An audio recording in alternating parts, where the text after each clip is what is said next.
Spring is a time when you can give a feed to your citrus plants. This one here, as you can see, has got a yellowing of the leaf, which is an indication that it's deficient in nitrogen. So in the spring, we can give it a spring feed, which is a balanced nitrogen feed. And the recommended dose is a teaspoon to 2.5 litres of water. So and then we just repeat this every 2 weeks.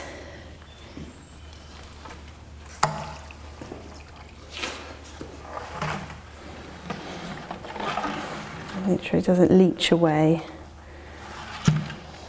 Perfect.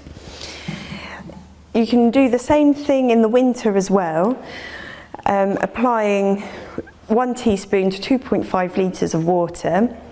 And what the winter feed does, it encourages the leaves to stay on there, so you don't have a premature leaf fall.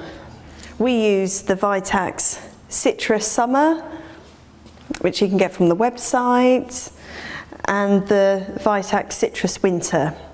And both of these are balanced formulas for all-round plant health, particularly for foliage and also for not premature dropping of leaves or over ripening of fruits.